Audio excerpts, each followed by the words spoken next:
जय श्री माता जी। Let us all bow down to Shri Mataji, raise our Mother Kundalini, and put Bandhan.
Shri Ganesh Mantra.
Let us now listen to Shri Mataji's speech.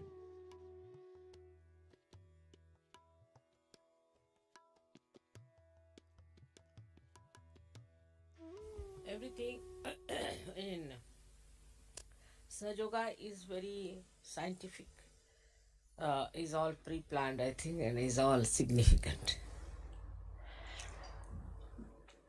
For example, today is Wednesday, and we have never had any puja on a Wednesday because I was born on Wednesday. So I was thinking if the puja starts before 12 o'clock, we'll be able to manage it because I was born at 12. So every child has to sleep after 12 o'clock. So I had to sleep. So it's so significant, you see. It's the first time we are having a puja on Wednesday. Normally I don't even travel on Wednesdays. So you can imagine that it's such a breakthrough, and I'm very happy that you all are ready for a puja and that we could break this rule also after such a long time. Because it was impossible for me to keep awake after 12. So I was trying. And I knew that you all also feeling very sleepy.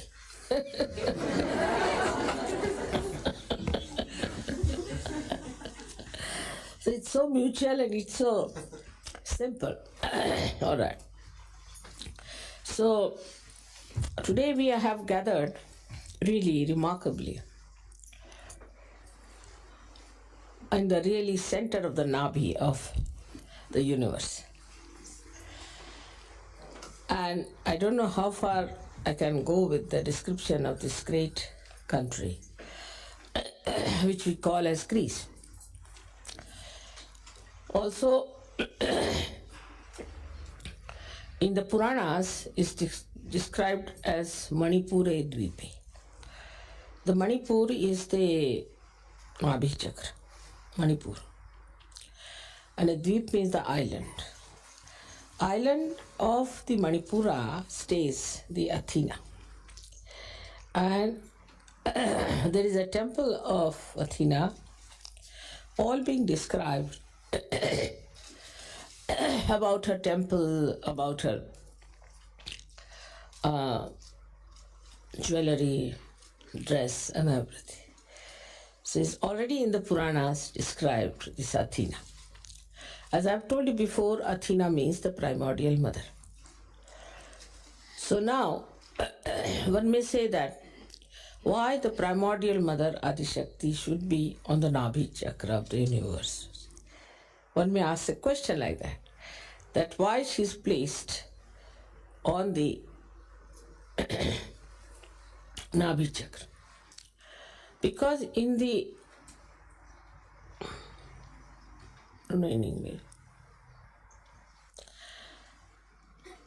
before the creation was created in the material form, where it was planned, then there was something of the, what we call is the Vishnu Loka. Is the Loka or the area where Vishnu ruled. And in that Vishnu Loka, it was decided that Adishakti should first come in the form as a cow, and then she should descend in the area called as Gokul, which is Vishuddhi Chakra, first, and create vibrations there. Now, in the material form, the Gokul was where Sri Krishna lived in his childhood.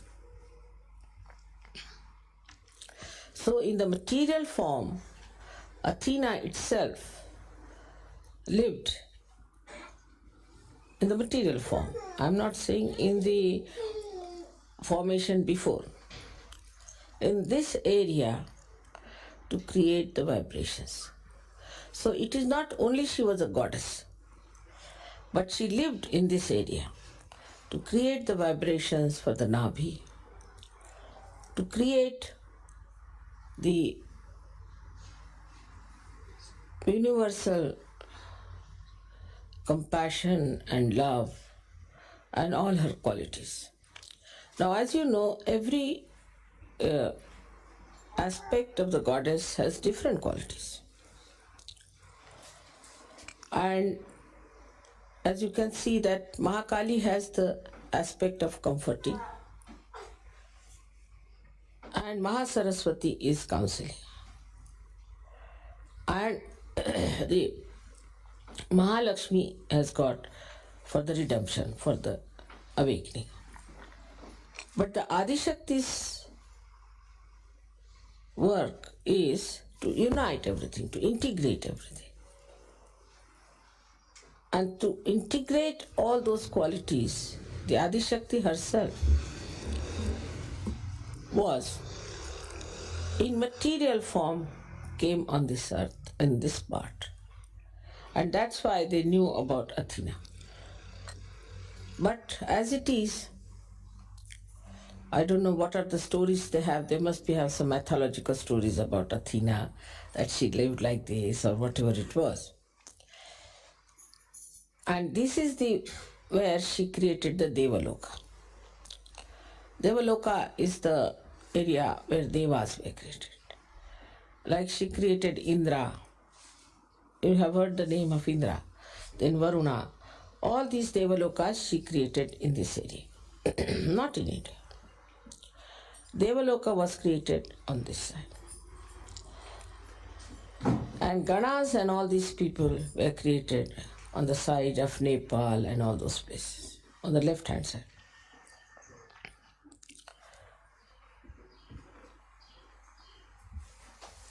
Now, unfortunately, after Socrates, who came here in such a uh, condition when people were really absolutely ignorant, in the complete darkness of ignorance, they could not understand him. They could not understand Socrates at all. And so, like any other primordial master was treated by the people who were surrounding him, he was also very much ill-treated and nobody listened to him. But of course, as you know, he was primordial master and his wisdom is well known. And he created out of him disciples, but none of them could go anywhere near his wisdom. And they started their own theories, own styles. And that's how we find the accent from the philosophy that was Socrates' aim gradually came into political and then into economic side. So the attention was moved from philosophy to economics today, not towards the philosophy which was established by Socrates. We can say Socrates was the one primordial master after Abraham and Moses who really made it very clear-cut understanding about spirituality. Of course, Moses and Muhammad, Abraham had different problems. Like Abraham had problems of talking to people who were really very, very ignorant. And Moses had problem with people who were very indulgent people. So he had to pass laws of Shariat. Moses passed the law of Shariat. And if you read Bible I think in the first verse only, it is written about Shariat.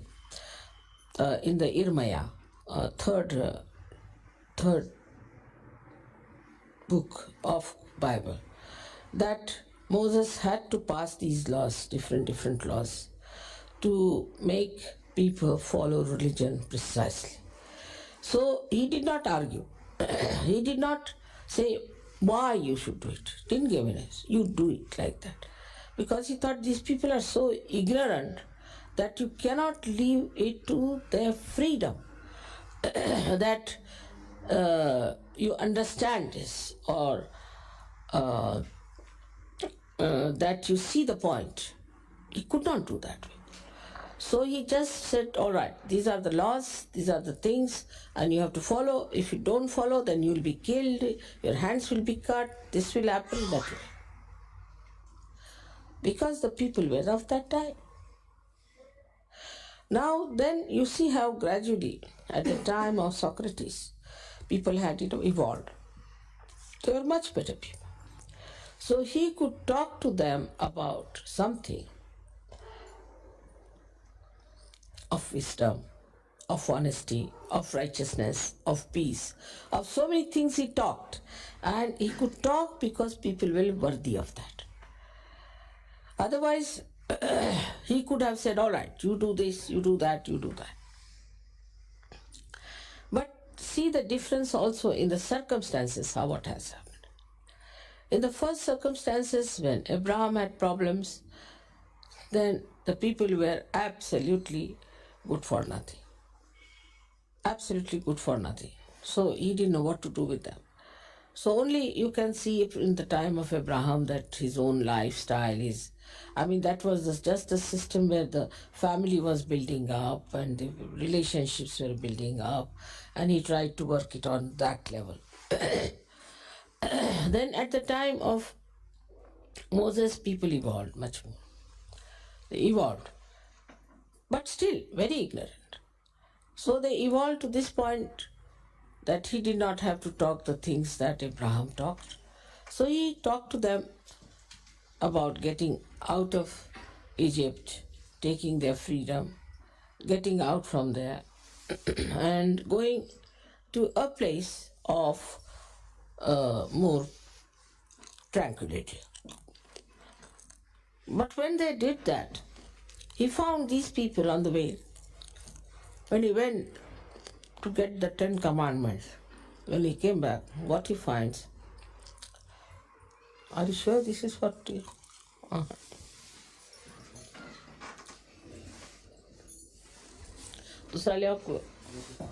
Must be somewhere. It's alright, it's upside down. I think people have issued this. Anyway. So the people who were at the time of Moses, when he had gone to get the 10 Commandments, started indulging into very, very immoral character, extremely immoral character. They were very immoral and were doing such horrible things that nobody can believe that anybody who tried to escape from the Egyptians were worse than the Egyptians themselves. So he gave this Shariat to them to change. Now then came the time when people were, despite all that, people were not so good, we can say, at the time of Christ. But they were not so immoral. They also could not understand Christ. So you see, despite all the human evolution, the human awareness evolving, the understanding about spirituality was very poor. And you could not talk to them. Now you can also see the circumstances of things. When the circumstances are such, like at the time of, say, Moses, that people are extremely immoral, they are doing all kinds of bad things. They are not bothered about their own destruction. The incarnations had to move absolutely to the right because they were so left-sided. So the incarnations had to move absolutely to the right and say that if you do like this we'll have to do, the violence part. So they took to violence. So the circumstances made the reactions of the people. Also the awareness of human beings. So many things worked it out. Say, for example, when Athena came on this earth, her job was to create a integrated force which will have the whole Chaitanya spread like an integrated force. So that when it will be all disintegrated later on, it can integrate. So the Greeks have a job, special job, is to integrate.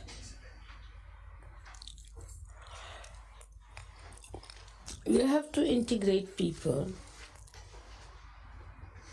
which are left-sided and right-sided. And that's what I asked him, what happened to Hitler. So they said that when they saw Hitler, though Hitler respected them, they resisted Hitler. You can see the significance. How he respected the Greeks. And despite that, they resisted him because they were given this special capacity. Same thing with Greeks, they went to, except Alexander only the one, who tried to invade India. And because of a Greek nature, he receded back. You see, it's a Greek nature that they can go so far and then not. Because they have an integrating force. The same thing as I was asking him about what happened with the Turks. They had gone into Turkey, but they receded back. So this power of receding back and is the integrating power. By you integrate within yourself both the qualities of the left and right, and you balance it, and you see, no, that's all right. If you have to be in the center, we should go up to point and come back.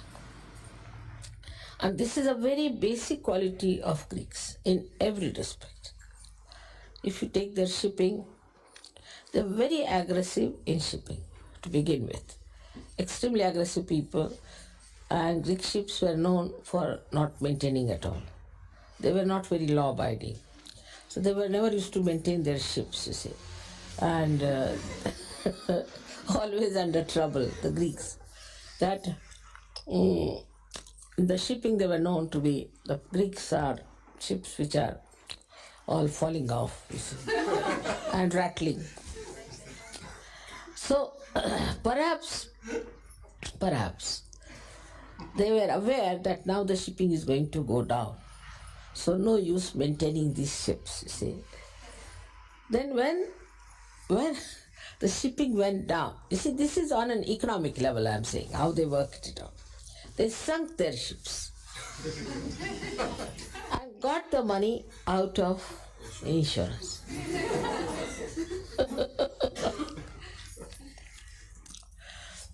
That is a typical Greek style of behavior, is that they know already, it's a kind of a wisdom.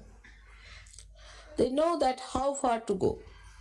Like we can see now, Onassis also married this mad woman, Kennedy's wife, because he must have realized that Kennedy never gave her any security, so he married her. All right. He married her up to a point. But most of his property went to his daughter, not to Mrs. Kennedy. This balance and this wisdom is a special Greek style of life. That's why you might say that they are not overdeveloped like Americans are. But now Americans are realized that they are idiots. But Greeks can never become idiots, whatever you may try. They are very sharp and very intelligent, but they know how far to go with everything. Or what is the reason for this? The Athena. So Athena is the one Adi Shakti, and she created Ganesha here. And the balance of the universe or all the dharmas is in the Nabhi Chakra. And so the people over here are very balanced.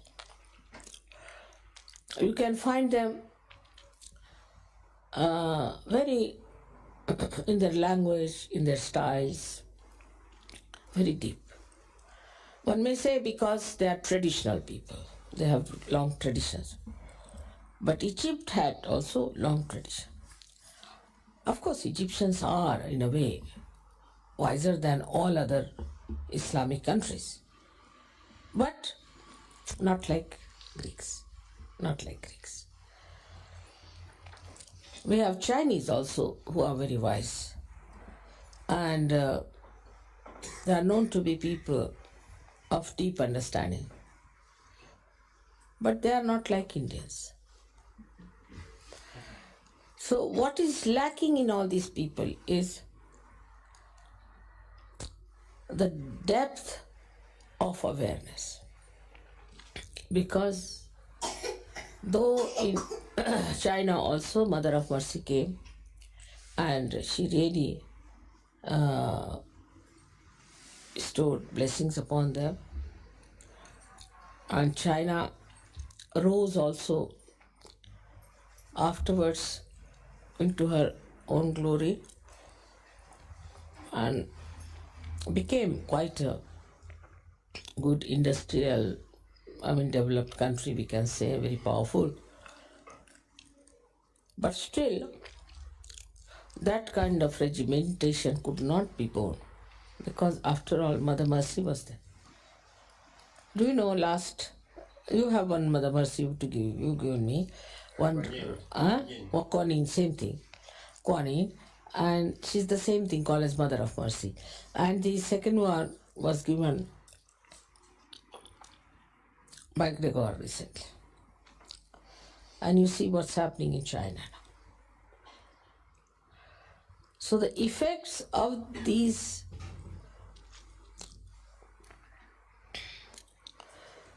deities which existed in different countries at different times are felt only in Kali Yuga in the best way. Now you may say that why should Mother come last to Greece? Because now Athena is in the Sahasrara. So you have to go not in the Nabi. So I had to bring Sahasrara here, isn't it? Sahasrara is the last chakra one has to achieve. So I thought that let Greeks grow up to the Sahasrara point. So we have to establish Sahasrara in Greece. And thus it's a very powerful work we have to do in Greece. Because actually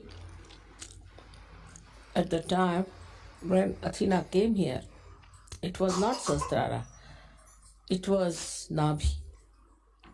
Because she was actually on the Himalayas, came from the Himalayas. So now to bring Himalaya here, or to bring that purity in Greece, is a tremendous task. And we have very few such yogis. But you see the reaction of the gentleman who came, and we have formidable job because of these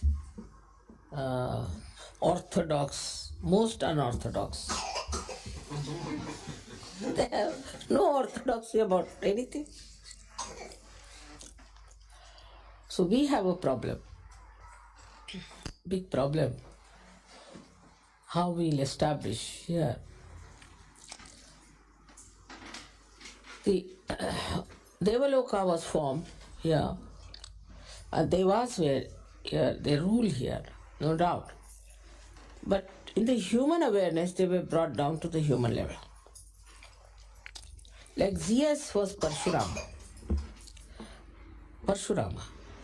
the one who was an incarnation to announce the advent of Sri Rama. And he came before Sri Ram, died also very much before Sri Ram. But they painted Zeus as a man who was a womanizer. So all gods were brought to the level of human beings, restored with all the weaknesses, see? Actually decorated with all the weaknesses, like that. And that is responsible for the downfall, because this part of the country is on the pattern of Devaloka, reflection of that. But this Devaloka is now, we see, has become just the opposite. Because deities have been brought down to such a low level, to such degrading. Even the mythology also in India talks about them like this. Not to such an extent.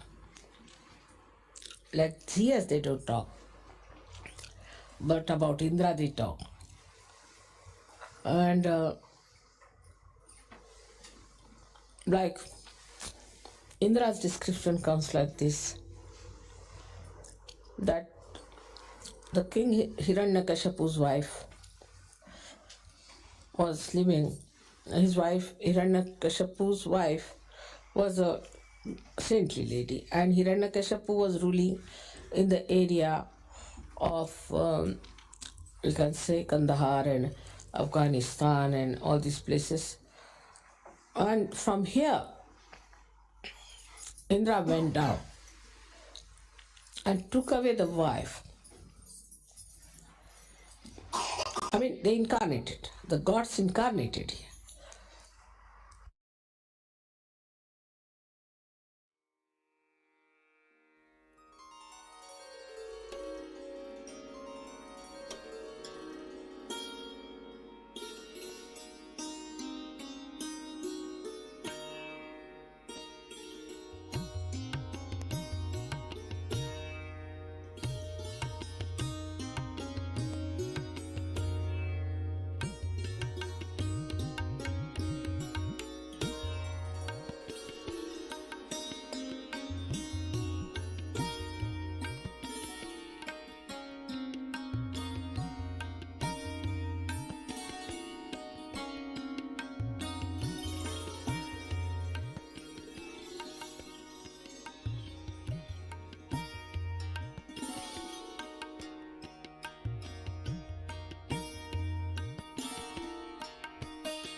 महामंत्रास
Thank you, Shri Mataji, for this beautiful morning meditation. Let us all bow down to Shri Mataji, raise our Mother Kundalini, and put Bandhan.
We will continue with our morning meditation tomorrow morning, same time. Jai Shri Mataji.